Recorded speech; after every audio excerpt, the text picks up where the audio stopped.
PLD Projects presents Holy Snokes, a Star Wars podcast featuring PLD and Matty Gunner. May the Force be with you, always.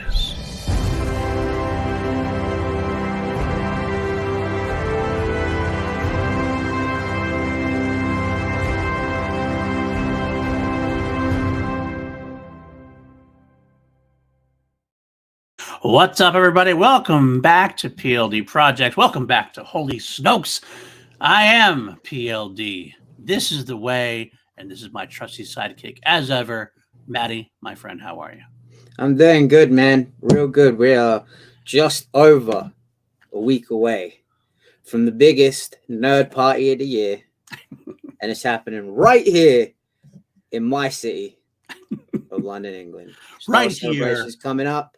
Star Wars is good, apart from one show, which we're going to talk about tomorrow, which really upset me, but this show made me really happy.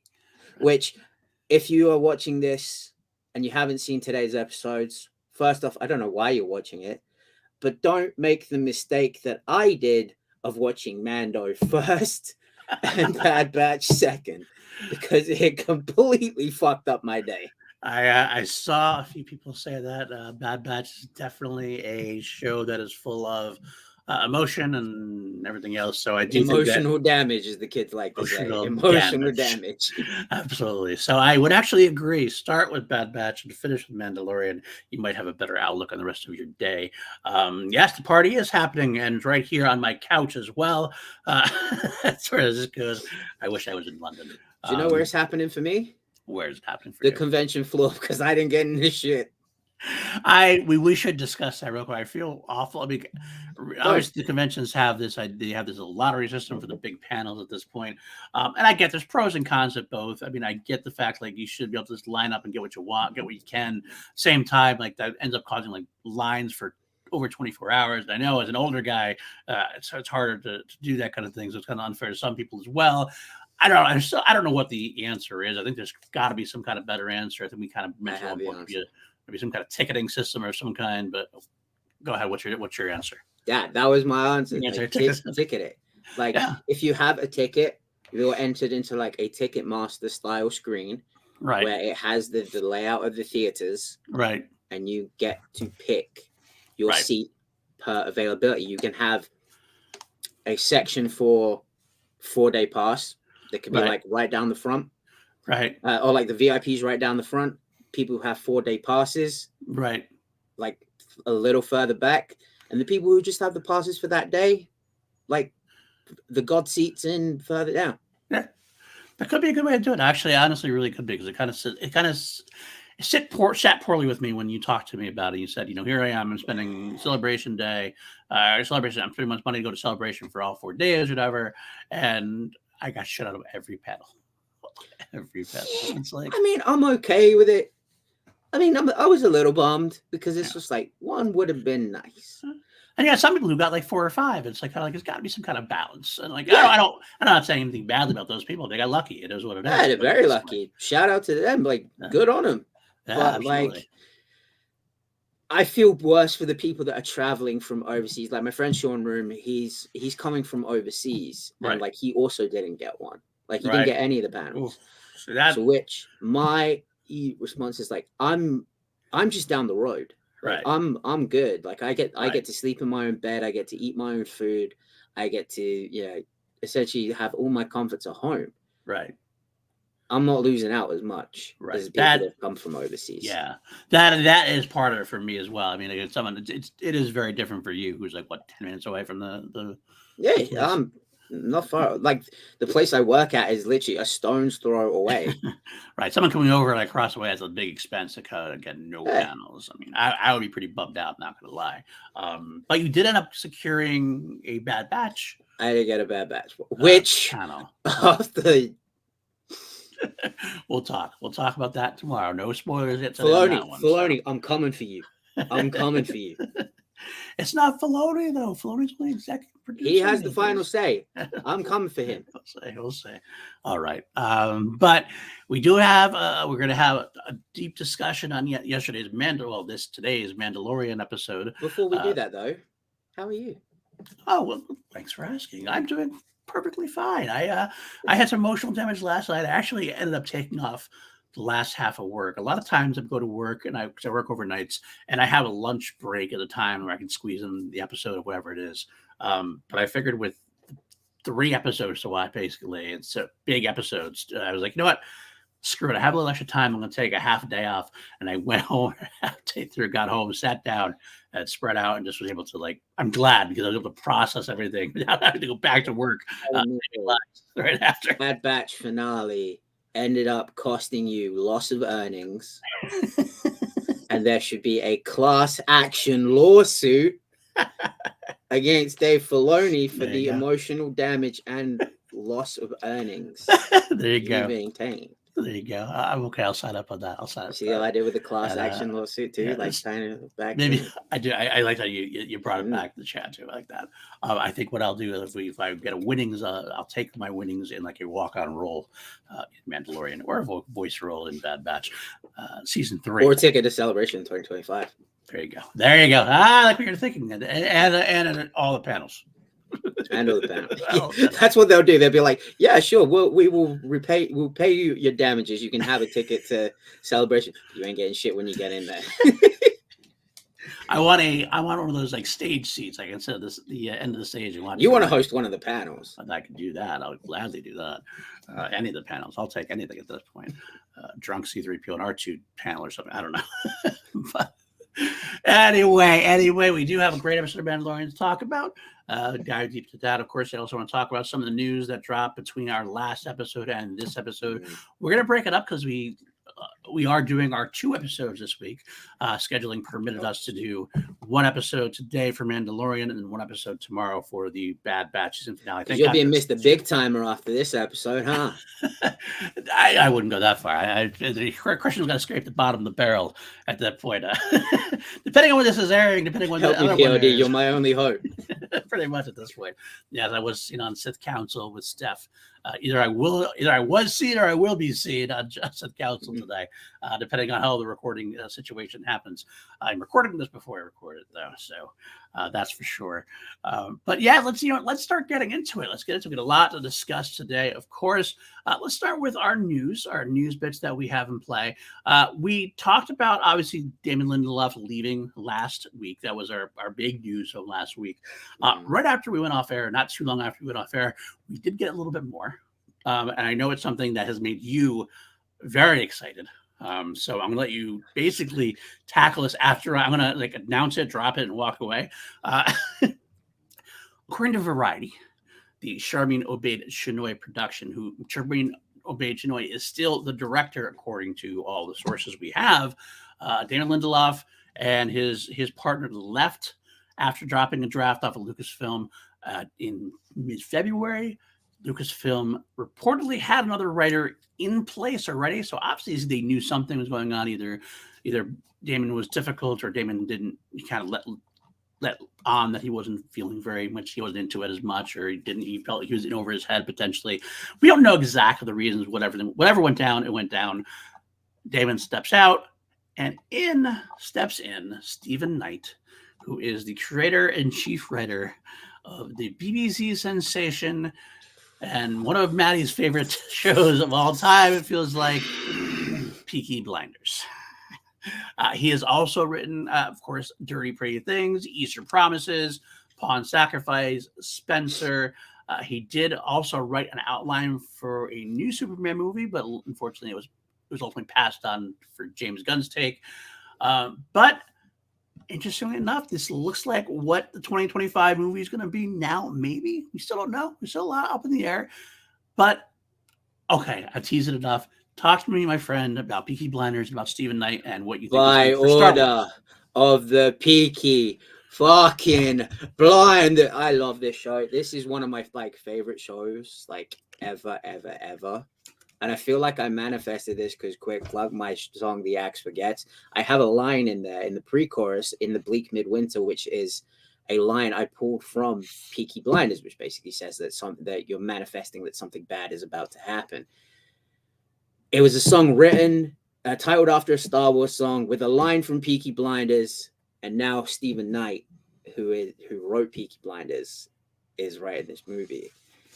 I've seen a lot of pushback on this because Peaky Blinders is such a dark, violent show, and a lot of people are saying, "Oh, but it's not family friendly. Like Peaky Blinders isn't family friendly." The whole show revolves around the Shelby family and that family unit. So Stephen Knight knows how to write family stories. Just because someone writes something dark and gritty doesn't mean they can't do something more family friendly. You know, as long as they put that same attention to detail and that same amount of care into it, someone that talented could write anything. Well, one thing I got to interject, honestly, is you're not wrong. You're not wrong at all. But I almost wonder. I mean, Lindelof has already written kind of like more heady themes before, like his Lost, Prometheus. Obviously, Watchmen was very heady. I almost wonder if this isn't the direction that Lucasfilm wants to take with Star Wars, at least in the film side of things. Because, I mean, quite frankly, if you look at what's going on as far as what Disney has released Star Wars wise, the most unilaterally successful projects generally, I mean, I'm not talking financially, I'm talking like critically, and as far as the fan base goes, is probably Rogue One and Andor. And Mandalorian, obviously, is a big one as well. But it almost feels like they're, I don't know if appeasing is the right word, but they could be listening to what the tea leaves are saying at this point, or listening to the chatter, so to speak, and maybe they want to take the direction, maybe take it into a more grittier, darker Star Wars take on things. I will personally say that I would think it'd be a mistake to commit too far in that direction. I love Andor. I love Rogue One. I do think it's a little. I wouldn't want that to be my main focus for the big movies necessarily. I kind of like it as a side piece kind of thing. I've always said that as far as TV goes, Mandalorian seems to hit the right notes as far as Star Wars goes for me. Not that Andor doesn't hit the right notes for me, but it's definitely a little less of what Star Wars is to me, if that makes sense. Very well written show. Very well written show. I love more, but I can't wait for season 2. I think this is great. We have this in Star Wars. To focus it, there's a chance. There's a danger that I could focus it too dark for me. But I'm not going to judge it at all. I mean, I know good writing is good writing. And if I don't know Peaky Blinders, but I know a lot of people who do and a lot of people who love it, I will definitely be more likely to check it out sooner than later now at this point. So I'm excited by this news because talent is talent. And if Peaky Blinders is as good as the people I trust who have seen it say it is, then that's great. We have talent writing Star Wars. I take it with a grain of salt that maybe we'll have to see how things develop and what things go with. And also, a lot of people are speaking to the fact that it's Peaky Blinders is a gang show. It's a dark and gritty gang show. It's also about a man who went from rags to riches. A man who essentially had nothing. He was wheeling and dealing in the streets of Birmingham, and then became one of the most powerful MPs in the country. Like, it is loosely based on the Shelby family were a real family. Right. So it's more of a rags to riches story than anything. So he knows how to write that kind of a story. And the women in Peaky Blinders, we're led to believe that this movie's going to have the female lead. The women in Peaky Blinders are depicted so powerfully, like the big matriarch of the family. She's loved and respected, and like if anyone was to cross her, you anger the entire family. Right. Like he writes women in such a way that is like very majestic and powerful, and to be feared as well as respected. Right. Absolutely. So I think that could be like, we've never really had a female character like that in Star Wars. Leia, the sequel trilogy, maybe potentially. I mean, it's hard to say as far as that goes. I mean, we have had strong females. Obviously, we had Leia. Oh yeah, of course. Rey, of course, has been strong. Felicity Jones as Jyn Erso is very strong. I think Mon Mothma is like the closest, to what I think Stephen Knight would write. Okay, that's good to say. That's kind of cool to say. We've definitely had strong women, but Yeah. like to the way that they're like also like feared as well as respected. Gotcha. It could be cool. I mean, I am very excited about what they're going to do. I mean, let's be honest with you. I more above everything else, I just want to get Star Wars back in the theaters. I want to see a big screen movie Star Wars. And so anything that goes to actually getting something done and in the theaters, I'm excited about. Talent begets talent. I hope this is exactly what is going to go on. And it could be a one-off. We don't know if this is going to lead to. Maybe this is just like a one-off, and they're like, "Oh, cool! This was like Andor was a show targeted at a more adult audience. Right. Maybe this is a one-off movie that is targeted mainly at an adult audience." Well, the thing about that, and actually this leads to our next story in a way, though, if that would be cool in a way, but there's kind of a difference. I feel like the 2025 film is a big deal. And I'm not sure you want to not waste it, but you don't want to having a one-off like that. I don't know if it's the way to go or not. I can't tell because it feels like we need something to solidify the fan base, so to speak. It's always going to be difficult, but obviously, Rise of Skywalker was very divisive in a way. Some things, so there's issues with Solo, things of that nature. I feel like they really want to take their time, get it right, and get something good in there. And to kind of lead off with a one-off, it's kind of like that's an interesting choice if you want to do that. I'm not saying it couldn't. But actually leads to our next topic to agree. Like one of the rumors they had, I know Jeff Snyder, as well as on his hot mic with Jeff and John, did talk about a rumor, and he's the one who broke Lindelof in the first place. He's the one who broke Lindelof's leaving. He actually brought Stephen Knight as well. On the same degree, he mentioned that another piece of rumor that he had was that Star Wars Celebration. He previously had said that Star Wars had a 5-year plan with the movies and that they were going to be announcing pretty much that at Celebration. He went more into specifics and he said that they're going to be announcing 3 films at Celebration, which kind of blew me away. I expected the 2025 film to obviously be announced because we don't even have a Celebration until 2025. So I figured we're going to get the announcement here. At that point, I also expected David Lindelof to be walking out on stage with Kathleen Kennedy. So now we're gonna get Stephen Knight walking out. Bro, what if we get Stephen Knight comes walking out and then he's like, "Oh yeah, here's my cast," and it includes Cillian Murphy and Tom Hardy because they were in Peaky Blinders. Bro, I will lose my shit, and I won't even be in the panel. I know how much you love Cillian Murphy, and I love Cillian Murphy too. So I would actually love to see Cillian Murphy in Star Wars. It'd be great. But the interesting thing is, like, I didn't expect 3 films to be announced. No. Now, it's kind of hard piecing this all together because we have the announcement of a 5-year plan, 3 possible films being announced. But then if you talk about this Peaky Blinders, is this the direction they're going? Are they announcing a trilogy? Are they announcing... If this all happens, obviously this is a really large grain of salt. We don't know. This is all rumor. Jeff Snyder has been very good recently about his rumors as far as Star Wars go. So he's very good. I would probably say he's the best at what he does. Right now, he's very good at. I don't love the Scooper game. I think the Scooper game has led to some pretty shitty dialogue between fans at sometimes. That has led to that expectation versus hype and. I am of the mindset, wait till it's announced and then we can talk about what's going on. I mean, I shouldn't know. Let me step back from it. Not that we should wait till announced and talk about it. Wait till announced before we talk about it with fervor and count on it. It's always fun to speculate. Speculating is fun as long as we understand where the speculation is coming from and what we're speculating from, so to speak.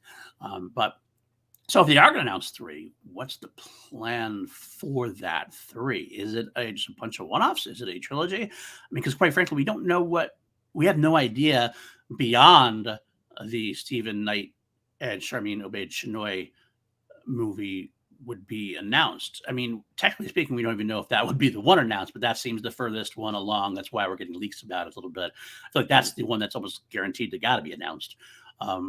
But then what beyond that? We don't know because we know Kevin Feige is not doing it right now.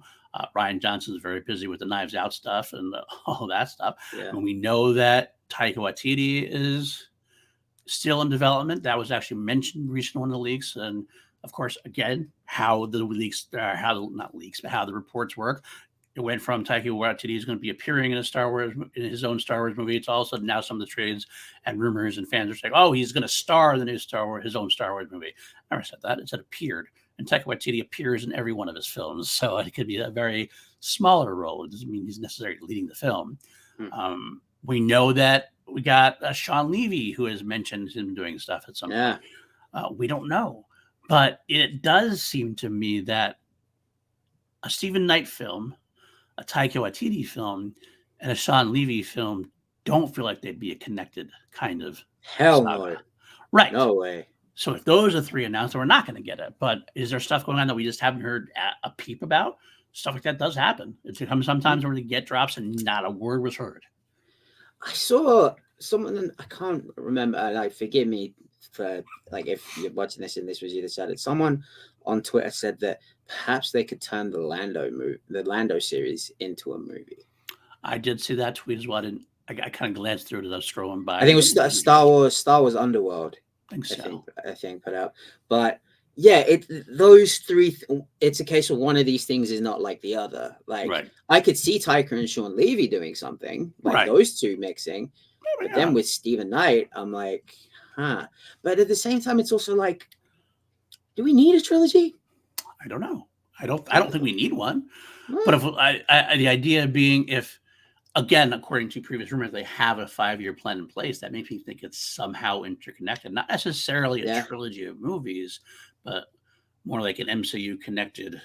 The MCU obviously has a connected thing, like in terms of you have like a Guardians of the Galaxy type movie, then you have a Spider-Man type movie, then you can have an Eternals like movie, you can have all different kind of genre, a Captain America type, more grittier type movie kind of thing.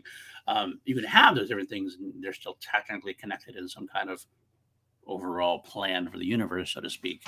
Maybe the story starts darker and gets better. My main worry is the director that they've chosen. To have someone who is of I believe, a documentary background. Right. And I'm not saying that she can't do the job. How many jobs have I had where I'm not, experienced enough to have the job, but I got it anyway. Like, I'm just like, this is a big thing to be asking her to do. Yeah. Absolutely. And I'm hoping it's not just Kathleen, and I'm not saying this to feed into the Kathleen Kennedy haters of the world.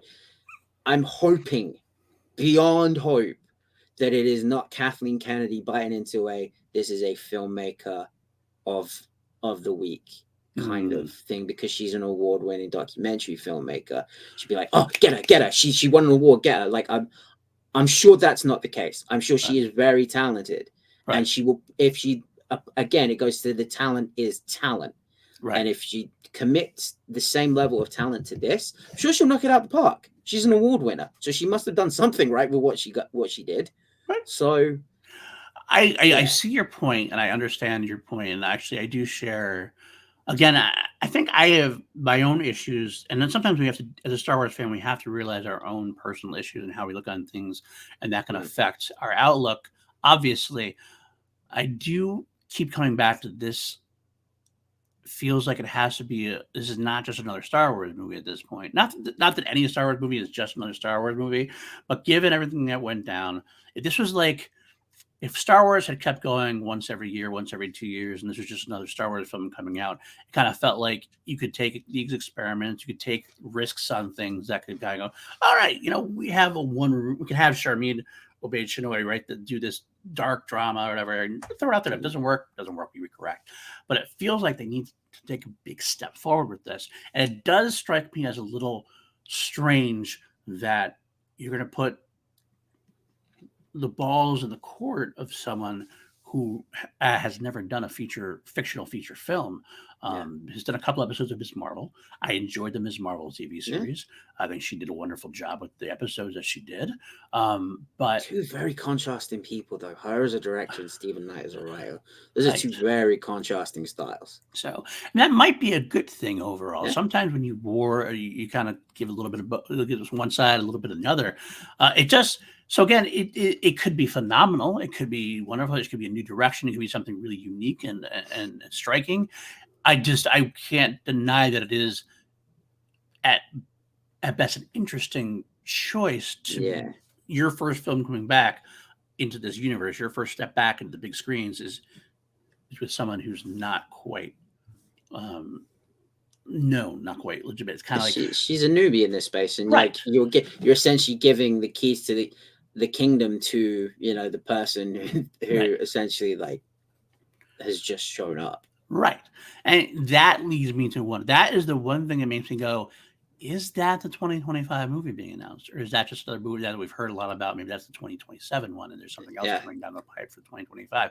I don't know. I really don't know. So there's I lots to think come out with, but I think a lot of people are putting too much into this whole thing that Snyder said of apparently Bob Iger said get a movie in theaters Christmas Day 2025, you're done.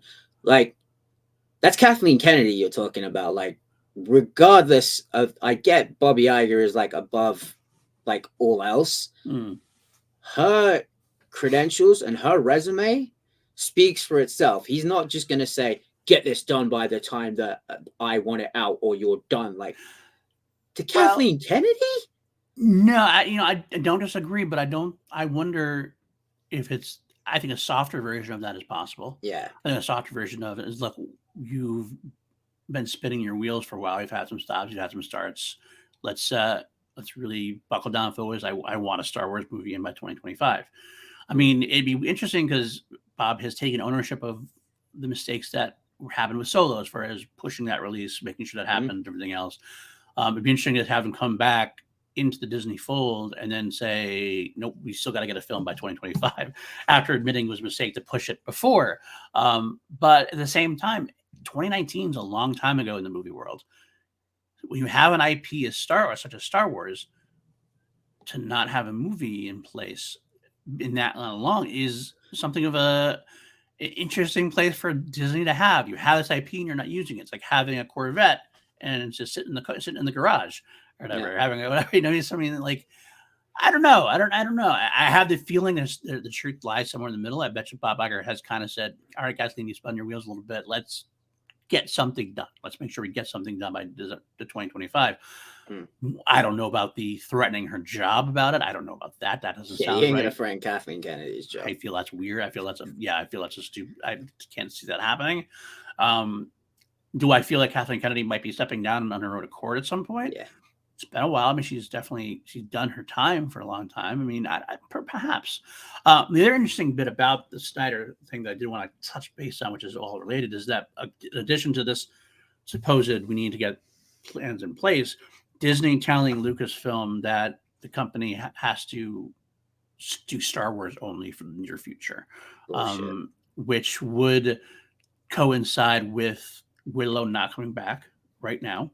I wouldn't say cancellation because the creator did come out and say like they just let the people go and they might do something else. Who knows?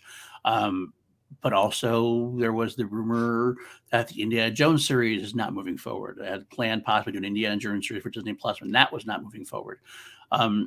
You said bullshit. I don't know if it is necessarily bullshit. I don't think it's. I wouldn't be surprised if they told Lucasfilm, all right, you know what? For right now, let's concentrate on getting Star Wars back on the right footing that we have. Yeah. We need to get them back to the theaters. Let's get that machine running, and then we can start talking about branching out again, doing an indie series, maybe bringing Willow back at that point once we are in place. That's exactly why I call bullshit on it. I think again, it could be a more watered down version of that. I highly disagree with the fact that Bob Iger, a man that has worked at this company for so long, would spit in the face of George Lucas and say, all your other products, all your other like stuff that you built, that you put out into the world, George, fuck them. We're doing Star Wars only, and you're getting Star Wars. No, I don't believe that for a second, because that is spitting in the face of George Lucas, a man that he has a very good relationship with. Right. So he probably said, hey, let's focus on Star Wars right now. You've got too many, different kettles boiling right now. Focus on the one in front of you. Right. This is the moneymaker. We can work on indie. We can build indie out. But right now, you start bringing in the money. Right. And I think that's part of it. Again, we always have to, these news bits and these rumors, we always have to take with a grain of salt, not just where they're coming from as far as where the leak's coming from, but also with who's reporting it. Also, because sometimes you can be spun in a way, like you could take Mr. something. I've never seen a Star Wars movie in my life, yet he seems to know quite a lot about the characters. Sometimes, yeah, it just seems like sometimes it can be that way. Like you can take it one direction and flip it another way. So again, I don't know what the truth is. We don't know what the truth. None of us really know what the truth is. I think it's fascinating to discuss. I think it's fascinating to look into. I would love to tell a book about this someday. The whole process from Force Awakens up until now. I'd love to see behind the scenes about it. But all we can do is take the news we are given, sift through it, and see what we come up with and how we interpret it. And I'd probably be just as wrong as ever. So who knows? But it's definitely very fascinating. I can't wait for Celebration. Should clear up a little bit of that soon. We'll figure it out either way. Here we are, half an hour into the show. We're still on our first 2 news bits. So let's speed through our next 2 news bits. We can get into the Mandalorian, which is the meat and potatoes of the show. Everybody has kind of come to see, I think, is talk about Mandalorian in the last night's episode. 2 things I did want to mention, though. One, Ahmed Best obviously returned last week. And spoilers if you haven't seen last week's. If you haven't seen last week's Mandalorian, though, you really shouldn't be here at this point. But obviously, he came back as Keller and Beck. I just wanted to spout out specifically. He made a social media post where he had a video to the fans, and it was so heartwarming, talking about like how much he is a Star Wars fan, and he's one of us. He really loves the mythology, loves watching it, and was hesitant about coming back because he didn't want to be an obstacle. He didn't want to be the story as far as like, oh, my redemption, as we say, which is not a redemption, as you pointed out very eloquently last week. And I'm so glad that because as soon as I said that, like other people like Alex Damon and Ken and Johnny Hurry, like everyone started like saying like, why are we saying this is a redemption? Yep. The fans were the ones that I did too. I mindlessly said it because I just kind of mindlessly said it as like that. But you didn't say it in a vindictive way. A lot of people say it in a vindictive way, and like I'm so glad that I wasn't the only one to say it, because I was glad you did, because it made me think about it. I'm like, I mindlessly said that, and it's not true. Like, so one of the things where you just don't think about what you're saying sometimes. Taking the word back, PLD. We're taking that word back. But he did come forward. He said he didn't want that to be a block, and he had to get convinced to do it. He was just thrilled with the reaction. That's just heartwarming to me, because the guy deserves everything. He's one of us. He loves Star Wars like we do, and to have him have a moment like he had, both on screen and off, that's heartwarming to me. That's magical. Yeah, I think it's great that he's getting, like I don't want to say like a second crack at it, but like he is, and like I saw the photos and the video of him training with Lateef Crowder. Like he put in work to like get in shape to do that lightsaber sequence and to learn it, because he's not an action guy. He's not an action star. So for him to like start training with Lateef Crowder, who is one of the best action choreographers and stuntmen, I'll say it, of all time, like I would kill to do it, to like even have a training session with Lateef Crowder. I'd love it. But like for him to essentially take on a new mantle, because like he came into Star Wars as like a comedy figure, like making us all laugh, and now like he's this dual lightsaber wielding badass. Like, absolutely. He does, and that was the best place to put him. And I hope we haven't seen the last of him. I hope we get a little bit more of that story. I feel like we ended at the spot where we're going to see more of that flashback at some point. Whether or not he lived through that, we don't know, but we'll find out. I think we're going to find out at some point soon. Last bit of news I want to talk about really quick: Mandalorian actor / stunt double Brendan Wayne, who is one of the 3 people who helped bring Din to life in The Mandalorian, had an interview with Star Wars Sessions. He mentioned this episode talking about what he liked, but there's a couple of quotes that he had that I really wanted to touch base on as stuff coming up. He did state at one point, he said, for different reasons, different episodes have a lot of meaning, whether it's enjoyment of the cast that came in the episode, or the director I get to work with, or the story point I get to uphold in this moment. I don't think I've had my favorite episode air yet. There are some things that happen in the final episode that are pretty epic. So that's leading me to, if he's saying it's epic and he feels like he has an ownership of the character, I'm very interested to see what his favorite episode is, and whether it's that finale or that's 2 different episodes. Like, is it his favorite episode, the finale, that's what has something epic in it, or is his favorite episode haven't aired and also stuff happens in the finale, which is epic? Yeah, I mean, shout out to Matty and Luke for again. I love those guys. Matty's he's a sorry boy like me. We're from the same area, so I always love seeing those guys have success. They're putting on the Bibs Bash on Saturday. Make sure you get tickets to that. I'll be there. Brendan Wayne, like, you look at the family lineage of that man. Mm-hmm. And like now he's like a main credited actor, right, in The Mandalorian. It's just like, what could he be alluding to? Because like again, it comes to the family like lineage of things. So you're just like, damn, like, is he gonna go full John Wayne? Are we gonna get a bit of a like a Western shootout kind of a deal? Absolutely. Could be. I mean, it definitely would fit the story, I tell you. He also mentioned working with Bryce Dallas Howard again, who is the next director. She directed next week's episode, from what I've gathered, which would be good. Also talked about working with Lee Isaac Chung, who also was an independent film who went to a bigger production budget like Mandalorian, and that was phenomenal. But one of the other couple pieces I thought were interesting. He confirmed that George Lucas has continued his trend of set visits for The Mandalorian.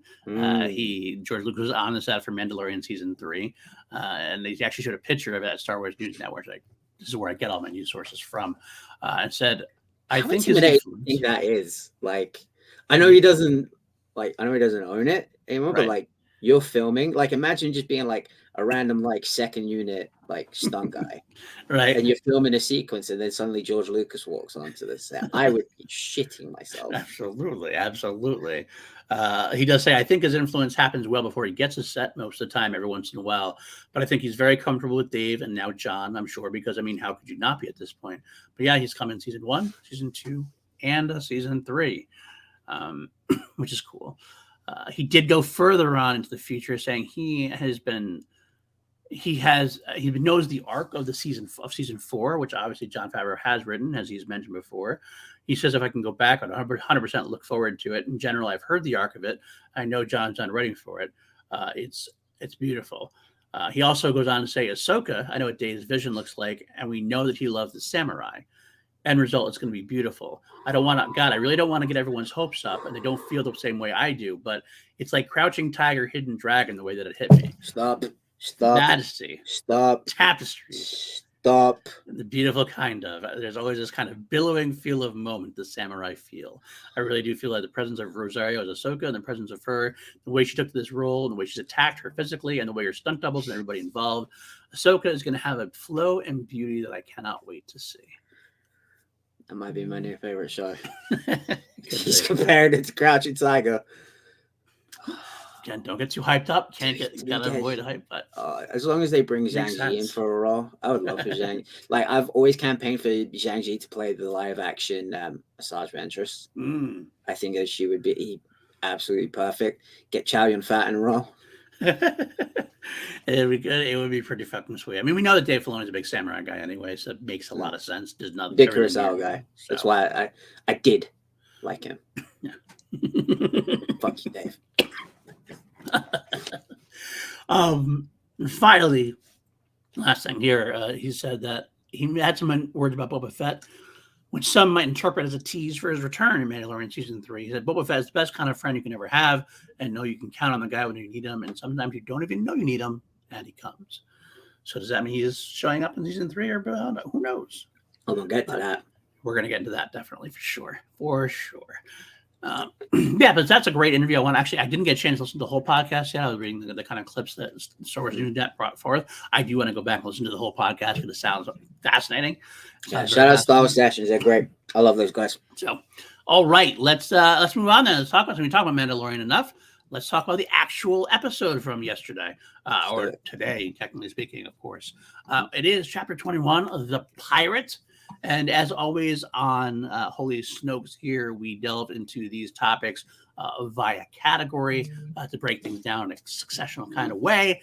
And then we catch up at the end, anything else we've missed. So let's go through our segments. Our first segment, as always, is Hondo Wash 2023. Who wants to see Hondo? Talk to me! Hondo Watch 2023. Basically, this fashion is Hondo Ohnaka appearing in this episode of Mandalorian. It would be his first live action appearance. And the answer, my friends, this effort is no longer profitable. And the episode's called The Pirate, and still no Hondo. Still no Hondo. Now, But let me interject here. Just because we didn't get him this episode, right, does not mean that we're not going to get him in the next one. Absolutely. Because while I am glad that Hondo was not in this episode, because that means Hondo would have got his ass whipped, and I'm glad that he didn't. Who do we think the Vane is going to be running off to? It's a good point. It's a good absolutely a good possibility. The one true Pirate King, the return of the king, as Rafiki once said, the king has returned. It would be interesting to see where he is at this point in this timeline. Obviously, he at the Clone Wars, he lost his crew and was off solo for a long time. We saw him during Rebels, of course. Last time we technically saw him chronologically was in Rebels, and he helped out the Rebel crew, but he was a man without a team, without a crew. Could he have resurrected that and become a Pirate King again at this point? Maybe. We don't know. There's a lot of ups and downs. There's a lot of ups and downs going on. So he's kicking his feet up on Pabu. Could be. I do think it's amusing, some of the references they had there. There's a lot of Rebels references in this episode, as we're going to get to. Not least of all being Gorian Shen saying puffer pigs as one of his and everything else.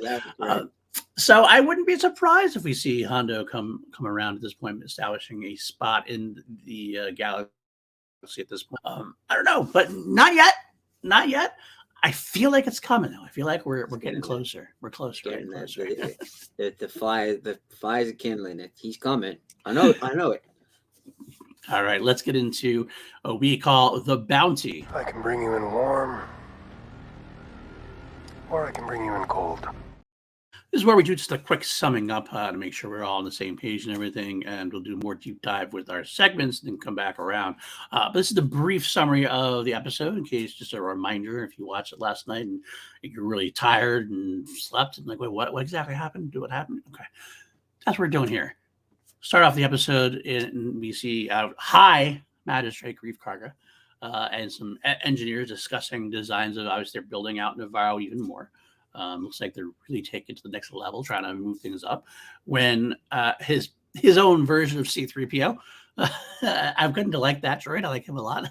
Specifically at the end where he says, "Hi, Magistrate." Hi, Magistrate. I kind of like him as the new 3PO. I think he can go very well. He doesn't have a name yet. I don't think he's been called anything as far as I know. No, kind of liking him. But we have Corian Shard, the pirate. What did you call him? Kalo got it. I got to shout out Johnny Harvey. He came up with that name. I can't take the credit for it. I called him Gorian Shot, as in like you shot it.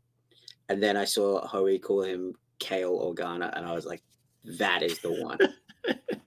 Well, Kale Organa himself. Thanks, John Howie. I love you, brother.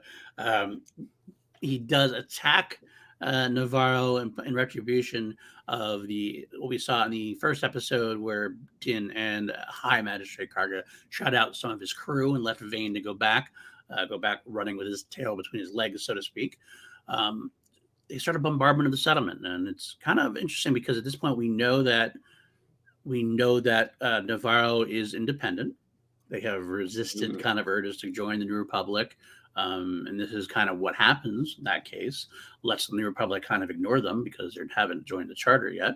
But he does send out missives to people because he knows they're in over his head at this point. They don't have a military on Navarro at this point. He sent out messages. And one of the messages that is received is by a certain Carson Teva, who I'm always happy to see come back. Carson Teva with the Rangers at the Adelphi outpost.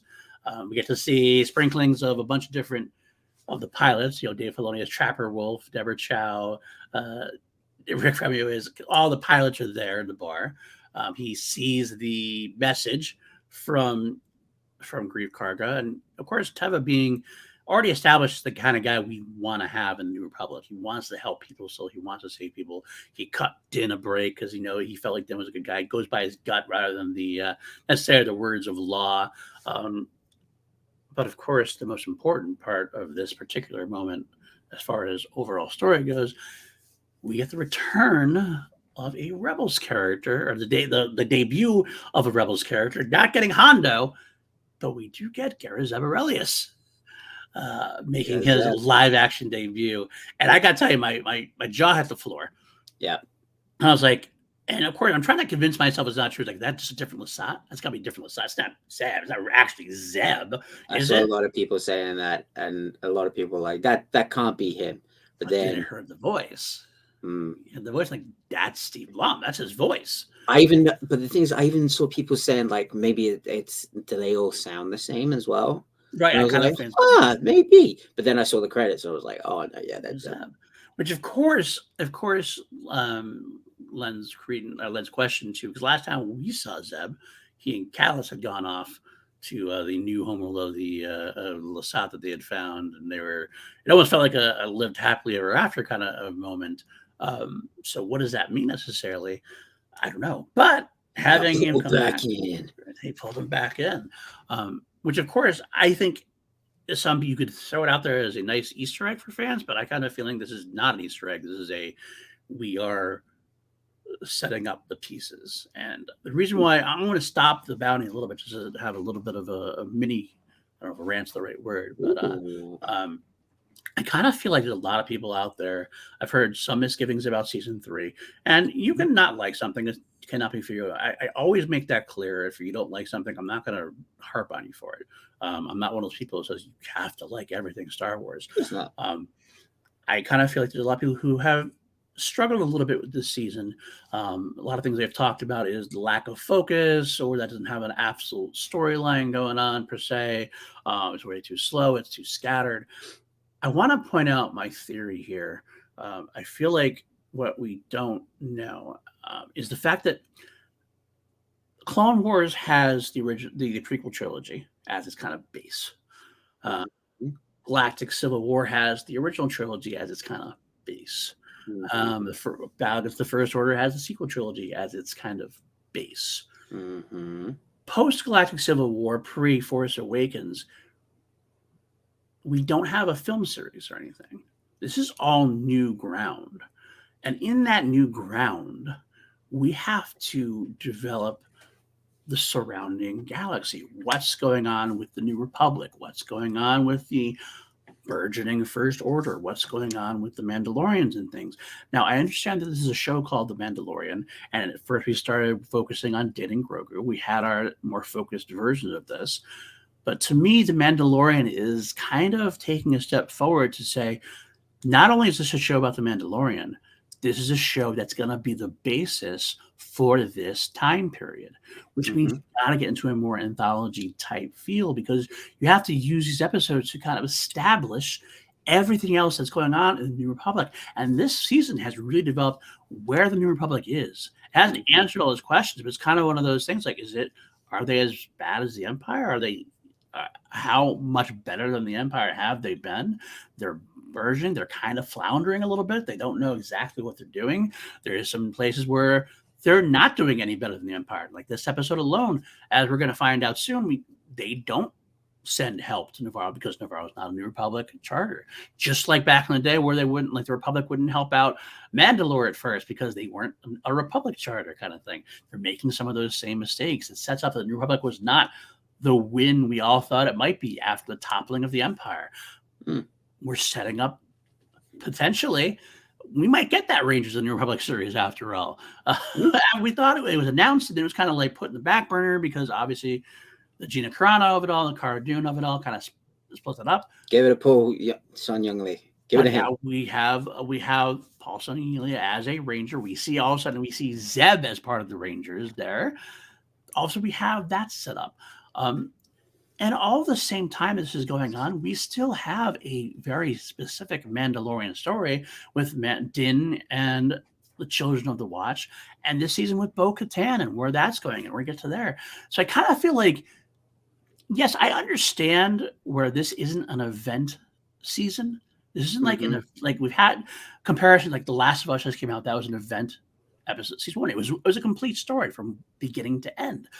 This is the beginning of a new story. We almost have to take a step back as far as focused storytelling as an event goes, setting the groundwork for this larger overall web of stories that's coming. I have to say, The Mandalorian has earned this in my eyes. They've done 2 great event seasons. They've taken that step forward. They've solidified themselves. They're allowed to take a sort of a step back and let it flow a little more out, and it's going to come.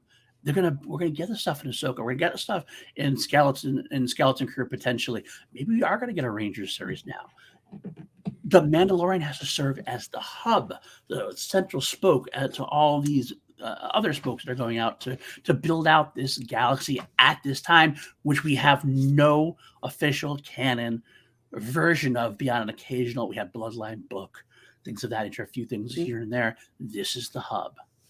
You know what I'm saying? Yeah. All right. You've been good cop. Now let me be bad cop. This is the same thing that we are seeing with the MCU right now. Oh, there's no direction. Shut up. The direction is forward. That's the direction they are going in. Forward.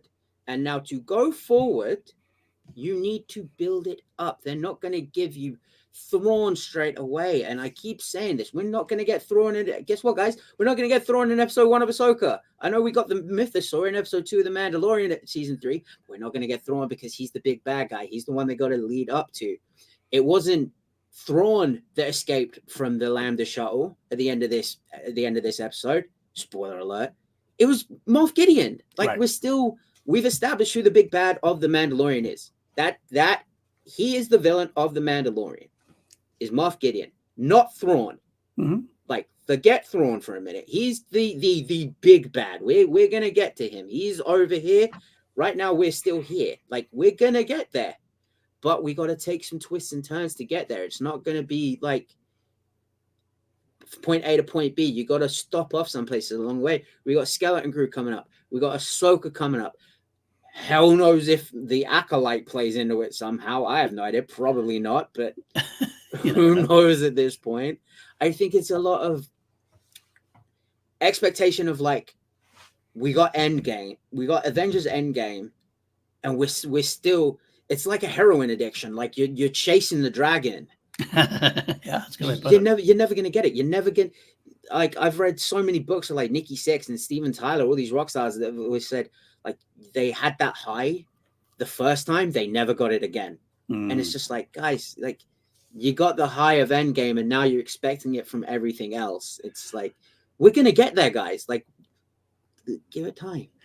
It's a need for instant gratification. And I'm not saying that, and I don't want to say that, like, I understand the need for, I mean, like I said, Last of Us had hooks every episode, and that's one way to have a story being told. Absolutely. And that's some ways more gripping, and I get that it's more like exciting. The Last of Us is very limited. Like, there is, like, limited. It is a set story that has already been told. You have to hit certain beats. This is a story that hasn't been told. We have no idea what's going to go on. And I bring up a quote that I like to live my life by. Not all who wander are lost. Just because there's a little wandering in the galaxy right now, it's a little bit of a slow burn. We're getting more personal stories as far as different pieces of the Republic. Carson Teva, I feel, is going to play a bigger part in the role. We get to see some of him. We get to develop some of Katie O'Brien's character. That we're going to lay the groundwork for her being a turncoat, being still with the Empire potentially, and we're still getting the story of Din finding his place, Din's relationship with Paz Vizsla, Bo-Katan's place in the world, Bo-Katan bringing the Mandalorians back potentially, as we got to see. There's a lot that's going on here that isn't about the instant hook gratification focused storytelling. It's a wandering type of storytelling, and it might not be for you, but it still is, I feel, very effective if you let yourself go into it and kind of take on what they're giving you and let it unfold. I mean, there's been a lot of, it's funny, when Rebels went on, I remember watching Rebels helmed by Filoni, and there's a lot of talk that there's a lot of filler episodes, and there's only little bits and pieces of things, and yet every time you step back into the season, there's always something in each episode that was important, that led on to something specifically later on. It was the same kind of thoughts, but now when you hear people talk about Rebels, it's almost like it was universally acclaimed. Like, everybody loved Rebels, everybody thought Rebels was great. Yet during the time, it was the same type of arguments at the time. I feel like we haven't learned a lot yet from that. Again, if it's not your cup of tea and you want out, tap out. But, like, I feel like there's a lot more focus and more planned like development going on here than people are giving it credit for. But. Yeah, I think here's the thing, because I also saw those tweets. I also saw those YouTube comments that like you bring up when you say this. But like, okay, I'm gonna map it out for you guys. I'm gonna like just give it here. The Charlie Day strings on the walls. Here's going. Mandalorian arc. Bo-Katan is gonna take over. Din Djarin is the engine for that. That's that lane. That we have the Bo-Katan, Armorer, Din Djarin story. That's one lane. Okay, that's always going to be the crux of the Mandalorian story. Then you have the New Republic, First Order, Moff Gideon, Thrawn. Those are all the strings that are like you have the main. Think of it like the multiverse. You have the one singular timeline, which is the story of the Mandalorian and the Mandalorian people. But then you have all these other branches coming off of it, which is Galactic, the New Republic, what happened to the Empire, where's Thrawn. There's like everything is going to branch off, but you're always going to have that steady stream of what is going on with the Mandalorian people. That is always going to be there. If that is the thing you want to focus on, cool. Focus on that. Don't worry about the other stuff. That's just there for the story that we're all going to watch later on. Don't pay as much attention to it. I'm all on board with that. So just watch. All right. Let's move on. I'm tired of talking about people that don't know what they're fucking talking about. All right, moving on then from there at that point. Okay, so Captain Teva gets the message. He decides to go to Coruscant, despite Zeb not being like very supportive about that. It's not going to help you. But he goes there. We meet. Get to meet Colonel Tuttle, who is played by Tim Meadows, of all people, which so totally threw me for a loop. I was like, is that Tim Meadows? This was so funny because I want to shout out Adam from Thank the Maker. Me and him in the last week had like a meme chain going. I had a GIF chain going in the chat of like Tim Meadows GIFs. And then Tim Meadows shows up this week. I sent him a message saying, dude, what the fuck have we done? You have willed it into existence, my friend. We willed Tim Meadows into the Mandalorian. So I will admit that bit of casting did take me out for a couple seconds because it's kind of like I didn't. That's not what I expected. An SNL guy in a military role, so to speak. Although he's a very, I don't want to say, I don't want to blame the character as an inept role, but he's definitely set up to be the bureaucracy role. Sorry, we can't help you. They're not part of the New Republic. I love the sequence though, because it does we got to see, of course, Katie O'Brien back. And it really focuses on the fact that Katie is obviously, I think, representing a group of people who are, there's more than just her. There's sprinklings of the Empire still in the New Republic, and they're really taking stock. They're taking root, and that's why the New Republic is floundering a little bit, and they're not getting as far as they are because they have people kind of sabotaging them and holding them back in a way. It sets up where we are with the New Republic. You have the Tim Meadows, well-meaning, well people, but they're not kind of like blind. They're like, we won, we're good, it's all good now. Let's just clean up. You have the Carson Tevas who know better. They know something's coming. He's on the front lines. He sees the Empire returning in a way, or maybe the First Order. We don't know exactly how it's going to go down. And you have the Katie O'Brien characters who are that kind of dirty, seedy, possibly, criminal, bad guy element in the New Republic. It sets up this. Okay, so this is where we are with the New Republic. That kind of scene is necessary, and that's trying to set up for everything else that's going to go down. I liked it. I enjoyed it. And Teva leaves. Teva leaves with no help. He does the cool thing. He's very inventive. All right, you can't help me. I know someone who can. Tracking R5 as a former rebellion droid, which I love the fact that they bring it in. They really kind of, not that, I mean, certain point of view stories are canon to the most part, but that shows that that the droid was part of the rebellion. I love that, like, there's certain bullets that can only shoot through plot armor. How the hell did he know that Din had R5? Well, I don't know. That's a good point. But maybe I like it because it just shows, hey, justice for R5. Sure, absolutely. Maybe R5 has told him about it. Maybe he kept track on him for a long time. Who knows? Pen pals. But Galaxy pen pals. Teva, that's right. Teva goes to where they are in where the Mandalorian sect is holed up, so to speak. I love this sequence. He comes out as a man of like peace, and he understands what he's walking into. He knows it's kind of dangerous, but he knows it's important. And Din steps up, takes that kind of leadership role.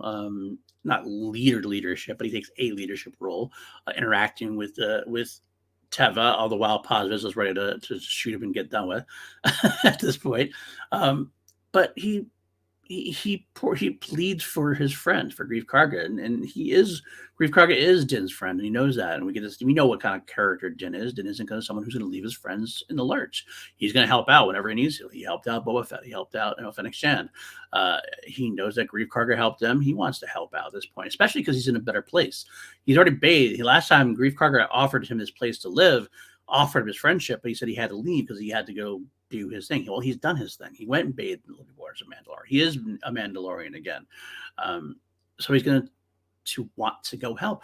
And I have a feeling he's going to go help regardless of whether the Mandalorians go with him. But he does plead his case, and he does get Bo-Katan's backing.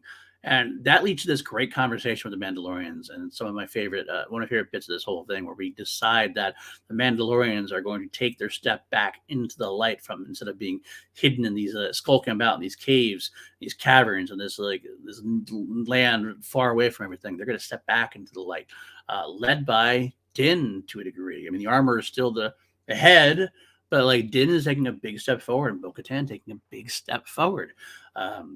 From there, they decide to move forward after a great speech by Paz Vizsla, of all people, which is a great speech. I love seeing it. I mean, I kind of saw it coming the way they kind of did this little tease, like he wasn't going to support him, but like he knew after. I don't know. I thought he was going to switch. I was like, wait a minute, dude. He just saved your kid. Why are you turning on him again? Which is why I knew it was going to come. I see that's the thing. I was like, I think they tease like he's not going to help, but it's like that's what they were setting up last episode. They saved his son. Now Paz is on their side, and Paz could help convince everybody else. Then we have the great sequence, and generally the pirates are on Navarro. They're wrecking the town. The townspeople have all kind of have evacuated to the plains, and we get the Mandalorian attack. We haven't seen this full-on Mandalorian attack live action. We had little bits and pieces of it, obviously, back when Mandos helped free Din from Grief back in the day. This is a full-on Mandalorian attack. Attacking the pirates, and it's a great battle. It's a great battle sequence. I would almost say it's epic, but it's not epic as far as the galaxy goes, but it's a great battle sequence. Yeah, it's epically. It looks epic. It's an important battle. It's the battle for their new home. Yeah, which is going to be their known home, as we said. We have some great moments. We have the great when Paz. We'll talk about that when we get to our action sequences. But it's a wonderful battle. It's a wonderful battle. Obviously, the spoiler alert, of course, but the Mandos win the day. Gorian Shand is killed. His ship goes down after Bo and Din basically cut him off. Vane does run away with his guards, so Vane is flying off. I'm sure we're going to see him again at some point. The pirate attack is going to continue on at some point, because they made another point to say, like, not only is the New Republic floundering, but the pirates have definitely taken a step up, especially in the Outer Rim. It's another kind of sect we're doing. Star Wars always does best when it has these sects of power all over the galaxy. You have the New Republic, you have the Mandalorians, you have the pirates, you have somewhere the Empire, maybe the First Order. All these different segments are out there. So it's definitely a lot of power vacuum that we're kind of trying to seek to fill. The Nile. That's right. That back in the day, the Nile. Who knows? Maybe they're still around. Maybe they are still around. Who knows? You never know. We don't know the end of the High Republic story. We don't know. Which could be. Finally, we do have this last two sequences. This sequence with the armorer and Bo. And the armorer, we thought was placating Bo when Bo talked about the Mythosaur. It almost feels like now that scene is the armorer buying time so that she can consider what that means. Like, she kind of goes, okay, yeah, all right, so you saw the Mythosaur, okay. But doesn't want to say anything because she kind of wants to process it and take it in. She has Bo take off the helmet. And I don't know about you, but I was kind of, what's going on here? Like, is she like having Bo? Is this like, hey, got to be a fooled you? You took off the helmet. You promised not to. You can't do it even if I told you to, kind of thing. She has Bo take off the helmet. I thought we were getting the armor taking off her helmet. That's what I kind of thought was going to happen eventually at that point. Yeah, that would have been cool. But we putting forth Bo as a leader. Obviously, this is a very religious type sect, and now the armor has taken Bo's account into account. She believes that she saw the mythosaur. Because she believes that she saw the mythosaur, she's putting a lot of faith in Bo-Katan. Maybe Bo-Katan is the person to reunite the Mandalorians. Like maybe she's looking beyond. Like I lead this group, but the mythosaur has chosen Bo, so to speak, in a way. So we're she even says, do you recognize my station, or do you respect my station? Yeah. Bo says, yes, I do.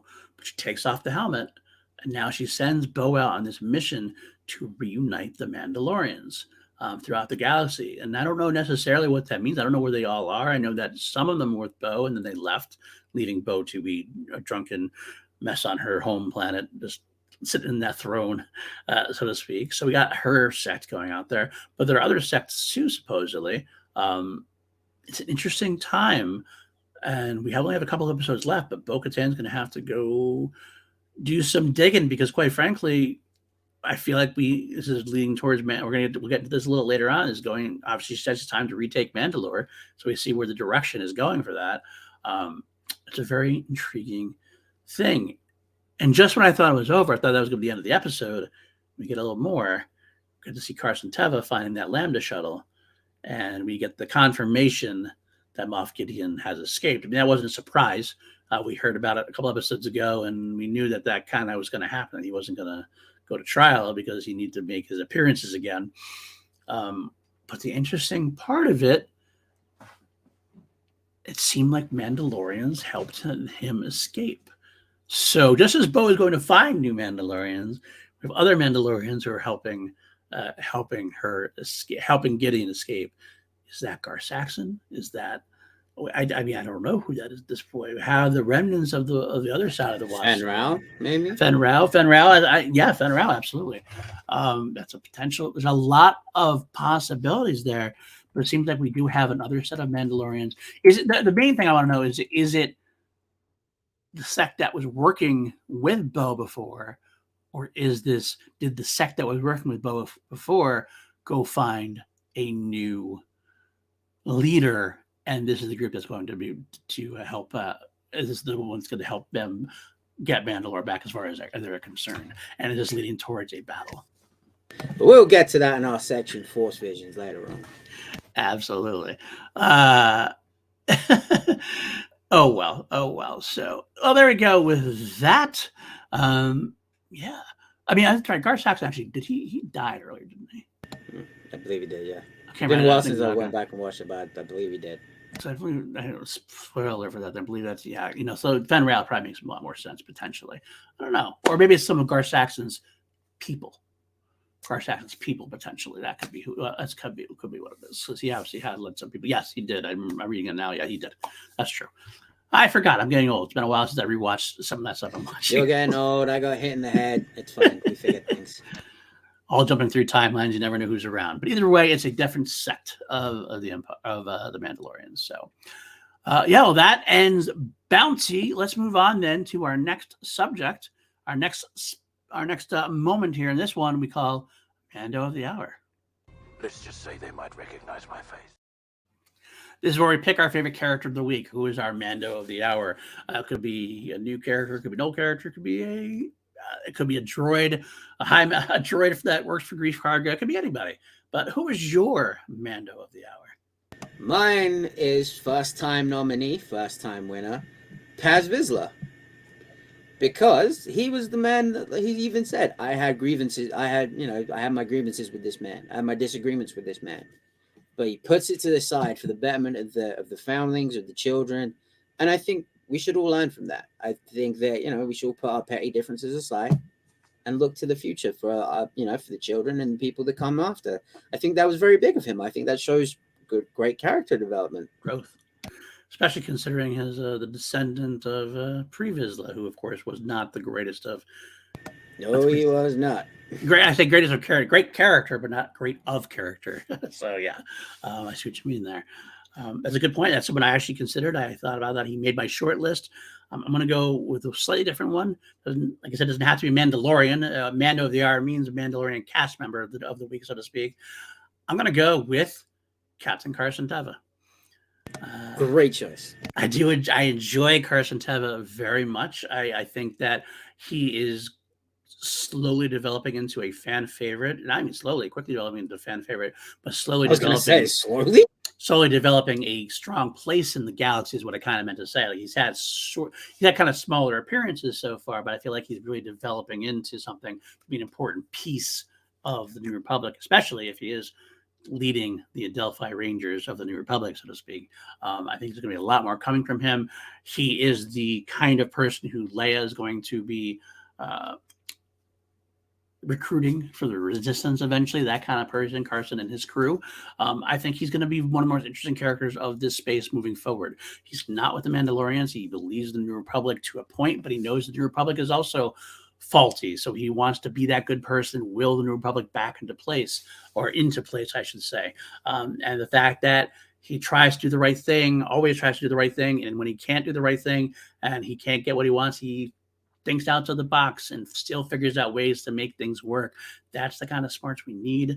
That's the kind of character you want to follow. And he's working with Zeb, so that can't hurt.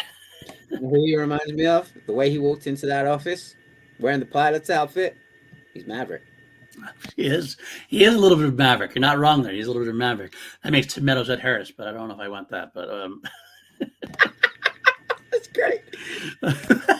To a degree, Ed Harris wasn't as incompetent, I don't think. Yeah, Ed Harris would have done something different. But that's all right. All right, let's move on then to our next. Ed Harris says, "I will not put in that order." I will not put in that order. That's right. All right, next segment of the week we have. I have spoken. I have spoken. But easily just our favorite line of dialogue in the week. Sometimes some quotes. It could be a funny, humorous quip. Could be a powerful, dramatic statement. I will go with this one first, if you don't mind. This was kind of an easy one for me as I sat back. I just wanted to find the specific line I wanted to mention. It was Paz Vizsla. Obviously, Paz Vizsla had the dramatic speech, and it was when he turned it around. Like we mentioned before, we kind of started off talking about, well, why should we give our lives? Why should we do this? We're going to get we helped these people before, and you feel like he's leading on to like trying to work against it. And it's like, no, we should stay here. And he does his whole thing, and then he pauses for a second and says, "Why should we do this? Because we are Mandalorians."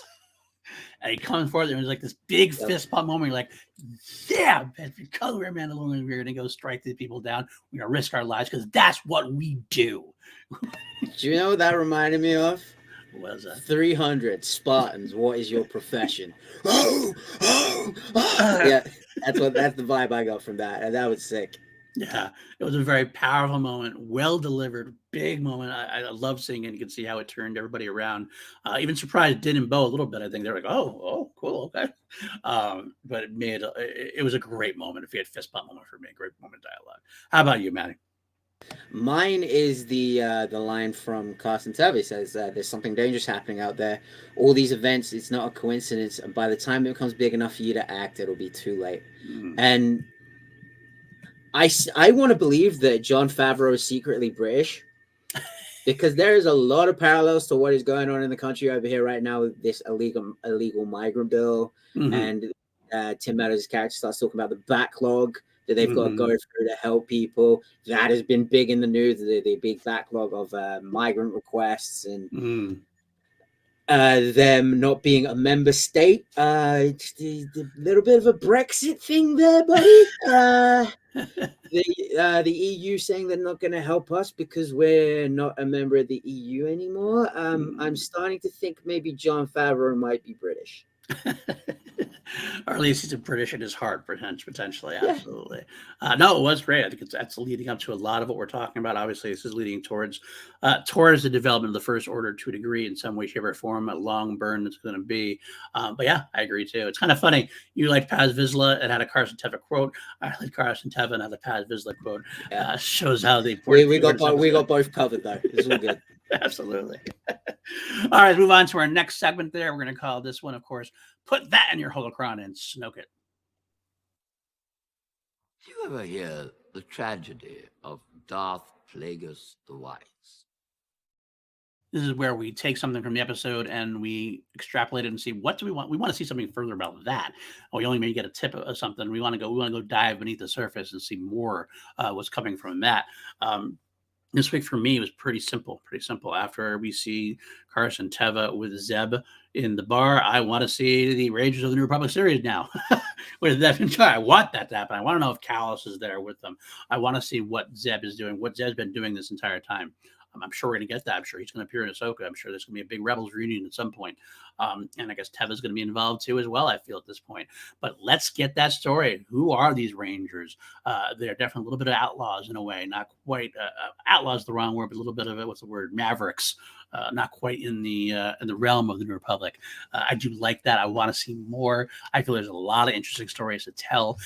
Rangers of the New Republic on the outside, the outer rim, trying to clean up the galaxy from the pirates, all the while trying to keep the New Republic happy as well. There's a lot of great stories to potentially tell, both action-wise and politically speaking. Give me the Rangers now. I'm more excited about the Rangers now after this episode than I ever was when they announced it before. So, what are your thoughts there, Matty? Mine's the same. Go New Republic Rangers. It's go New Republic go Rangers. New Republic Rangers. Especially listen, I grew up a big fan of Gina Carano as a fighter. Mm-hmm. Not a good actress. Poor Sun Hyung Lee, great actor. Mm-hmm. One of us, a genuine Star Wars nerd. Mm-hmm. Let the man have the show. Let him lead the show. You don't have to have Zeb show up. Right. And one thing that I really loved was there was a pilot bar in Star Wars. They continue to put in these little things that are just hey, remember you guys were going to have Rogue Squadron? This is what it's going to look like. And it's just you dicks, just stop. just stop. We're not going to get Top Gun in space. Tom Cruise isn't going to sit down at a space piano and start playing, great Death Star balls of fire. God, I love it so much. I guess we're both the same page there. I get that. I feel that. All right, let's move on to our next segment. Then we got this one. Seen a lot of action. Hear a lot of carbon scoring here. Looks like you boys have seen a lot of action.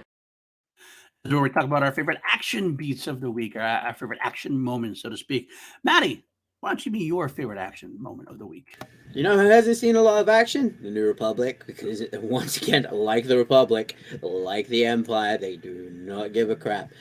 But I'm going to say, stop. Hammer time. The armorer walking through Grief's office, just bang, bang. First off, I was when the hell did she drop in? I didn't see her drop in from the ship. I was where the hell did you come from?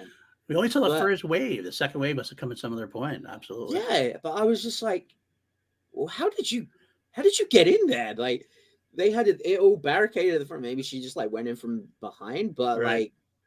Okay, cool. And then she just starts hammering away, and then I did love that.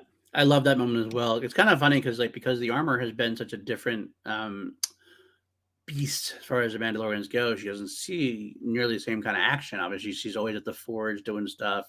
She's the leader. So it's how active is she as far as the actual battles go? But she's a fucking Mandalorian. So you get her in that spot and she is badass. She is definitely a badass. I did love that moment too, and taking out the last gunner. What a great moment that is. Another specific moment I want to mention, even that's not even my action moment of the week, when Paz lands, when they're pinned down, Paz lands and starts bringing out the big gun, the wrecker gun. So good. But my favorite moment actually was one of the dogfight moments. I loved when Bo attacks Gorian Shan's ship and Vane brings back the crew that were chasing down Din. But then has a little sequence and Din returns. I love this moment where Vane's he's above you. Oh, yeah, he's above you. Oh, he's below you. Yeah. He's there. He's here. He's there. He's every He's fucking here. where. He's there. He's Din every Djarin. fucking where. That's what it was. I loved it. So I was it's great. It's a great moment. I love that. I'm hoping Ted Lasso can cheer me up after today. I know. I haven't watched Ted Lasso yet, but I got to definitely watch that soon. Good stuff. All right, next up we got what's called Laugh It Up, Fuzzball. Laugh it up, Fuzzball. our favorite comedic moments of the week, and there are quite a few this week as well. I'm laughing just thinking about mine. I'm gonna say mine, which I don't know how humorous it would have been if it was from somebody else, and maybe I was just giddy and seeing him. But having Zeb there at the bar talking to Teva, and Teva saying like, "I'm going to Coruscant. I'll have to do it. They can't turn me down in person, or whatever." He just turns and goes, "I like your attitude." Very Zeb, very set up and play. It's a nice way to, in one line, set up who this character is.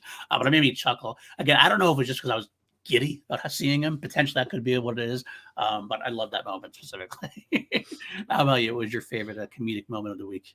You remember those old spaghetti westerns where the shootout's going on, and you got the people that are like just sitting on like a bench, like just not bothered by anything. They're just like everyone else is hiding.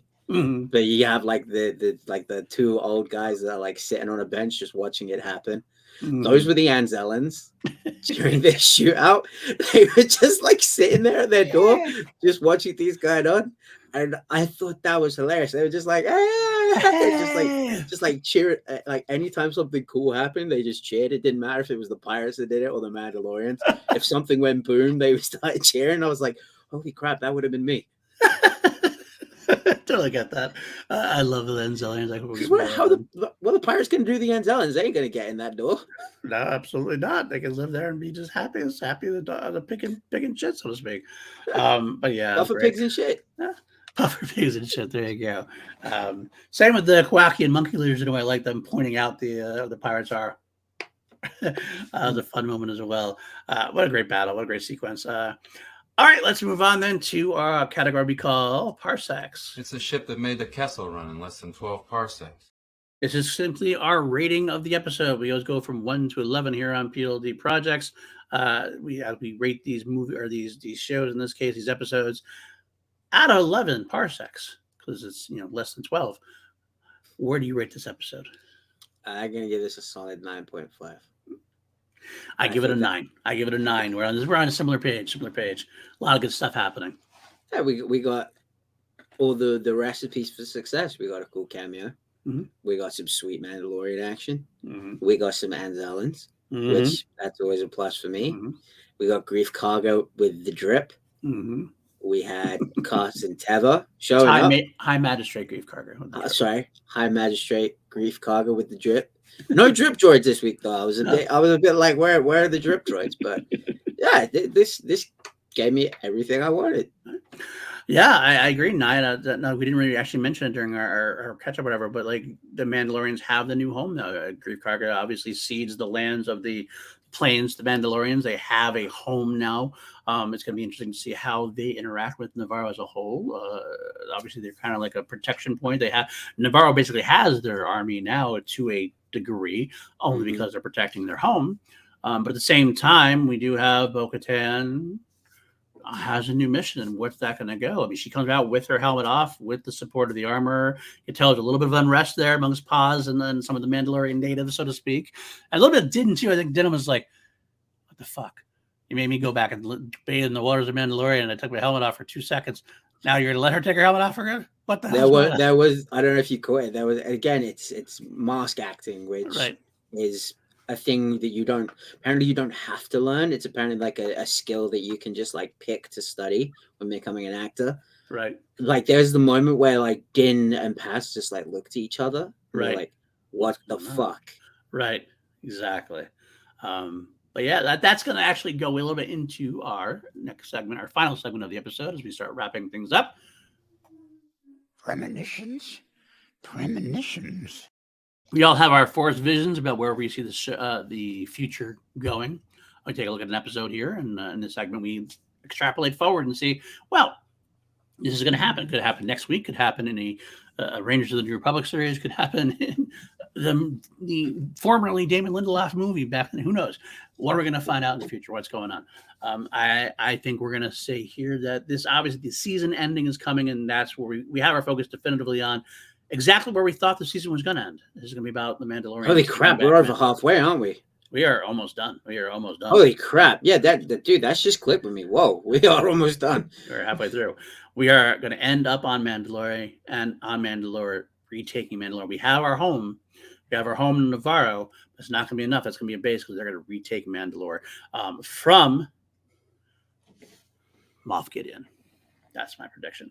I think Moff Gideon's found out he's planning to place the Mandalorians. I think the Mandalorians have found their home on Mandalore. Because I can't believe Din's the only one who's gone there at this point to find out, or at least there's got to be rumors out there. I think they're there. There's a sect on Mandalore, whether it's the moon of Mandalore or whatever. There's gonna be a battle for Mandalore with Bo and the Armorer and Din on one side, and the others on the other side. The Republic might get involved because Gideon's involved. Who knows? A lot of different places this can go. The Republic stuff might be just setting up future, and the future Mandalorian is basically Mandalore. Either way, I can't wait for it. I think I'm excited. I'm excited as all hell. How about you? What is your Force vision of the week? The reason I love doing these is because you and I have these great conversations where we talked about this with Adam, where like we'll say something and then like we'll get like an expansion on it. I want to shout out Mike Forster from Armor Pie Podcast and Hondo Supply. Me and him were having a conversation over Discord earlier, and he was saying that there could be many options of who sprung Moff Gideon. Mm. And the original thought I had was that it was Bo's crew that made it was Bo's old crew. She said they've become mercenaries, and she could have sprung him. That is most likely what happened. Mm. But I want to play a little bit of devil's advocate because, as you said, we are approaching the end of the season, and it is now that has now like fed into this. We saw how Ahsoka was so aggressive with the magistrate to get her hands on any information about Thrawn. Mm-hmm. If Ahsoka was that forward and aggressive, how do you reckon Sabine would have acted? It's a good point. It's a very good point. Is this where we see Sabine come back into play? If we're getting Zeb, if there's one person that's going to be like, take no prisoners, it's going to be Sabine. I'm wondering if it was, I don't know if it was Ahsoka that sprung Moff Gideon. I feel like she would have her reservations about doing so. Right. But also, I'm wondering if it's like you said, of maybe it's Gus Saxon or another crew or whatever. Gus Saxon's crew. What if it is the Mandalorians? We've already seen the armor's one of them. There's got to be more out there. If there's going to be a bunch of Mandalorians that are loyal to the Empire, right, it's going to be them. Absolutely. One last tidbit. You mentioned Sabine. There's a Rebels crew we haven't talked about yet that might actually make his appearance. We have Zeb as part of the Rangers. We happen to know a certain pilot who might be involved with the Rangers at some point too. If Zeb is there, do we see Hera make an appearance? General Syndulla. Maybe not in the Rangers. General. I didn't think about that. If they're going to pull an extraction in space, and let's be honest with ourselves, they're setting up the New Republic as not a bad thing, but a floundering thing, right? There's definitely moments of things. But the New Republic is supposed to still be the good guys to a degree. And that's where Carson Teva comes in. Those kind of people are still mostly good people. They might not know what's going on and maybe useless is a good word as far as government-wise. We do know that Hera will sometimes take matters into her own hands. Is she a general that says, you know what? Zeb needs my help. Carson Teva needs my help. And while the New Republic can officially help out someone doing something potentially, Hera could bring some of the crew and we get a big Rebels reunion that way. General comes back. So I would be surprised if we get a Hera appearance in the final episode. So yeah, that would be cool. Again, it is probably just Bo's old crew, and it's gonna lead into how is Bo gonna unite Mandalore when you have these people that don't even respect her. You have her new clan. Is she gonna have to fight Din to get the respect of her old crew? Because there were moments when the armorer was like, she took a break for a second. She was like, this is the way. Like she paused before she said, this is the way. Like she was thinking about something. Right. And then she was talking about the Great Forge and how like this was just one of like many. There's only going to be one way for her to unite all of Mandalore. She needs that Darksaber. Yeah. And she's gonna have to get it from Din. Mm-hmm. And right now, I think she could take it. Yeah, I think she could. It's gonna be interesting to see for sure. Absolutely. But does he want to give it up? I don't know. I think he didn't seem like he wanted to before, but he might now. I don't know. Could be. I don't know where we're going with this, but I like that we don't know because there's a lot of different. Real quick to put it back on his belt that time. He did. He did. He really did. But alrighty, folks, that's all the time we have for today. Thank you so much for sticking around with us and watching this episode and talking about the Mandalorian. And make sure you tune in tomorrow. Tomorrow episode, we will break down the Bad Batch and why Matty is. I'm going to break down. I'm definitely going to break down.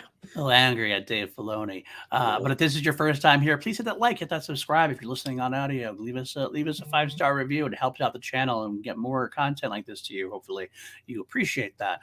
We would appreciate that. If you want to support the channel even further. Sorry, PLD, you can also, a new function, I just saw it on the Spotify for podcasters and newsletter. You can now also leave reviews on Spotify episodes. On each episode, on each episode of Spotify, you can click on a little button on below in the description and you can leave a little review there. You can review each episode. Tell us what you thought. It's kind of like a YouTube comment section for Spotify. So let us know what you thought of this episode. Sounds good to me. I'd like to hear that. Definitely like to hear that. If you'd like to support the channel even more, patreon.com/PLD Projects. Got a great crew there. I want to shout out specifically a couple of members. Jeremiah Morris, Maddie Kearns, Brendan Buckingham, Jeff Alterman, John Mastrina. I couldn't do it without you guys and the rest of my Patreon crew. April's going to be a big time. I'm going to be tweaking the Patreon tiers, so now is the time to join up. It has been a great time to join PLD Projects, and we have a lot of stuff going on here. Obviously, class action, 2 mediocre white dudes on film. Got some podcasts on V review coming out. It's the Crown Jewels, a journey through Queen. A lot of stuff going on. This is the time to join up, and of course, Holy Snokes every week, sometimes twice a week when it needs to happen, such as this week with Bad Batch's season finale. It'll be your home for a celebration. We're going to have a lot of different celebration reports from the ground floor, so to speak. Even if he's not inside the panels, he'll get the information out to us some way, shape, or form. Probably do some live streams here. It should be great fun. So that's it. So where can the folks find you, my brother? You can find me on Twitter at Matty Gunner, Instagram Matty_Gunner. You can find my band Mourner, MOURNER, on all DSPs. Brand new song, The Axe Forgets, drops next week, April 7th. Check that out. I will be on the convention floor of Celebration, throwing out Mourner merchandise.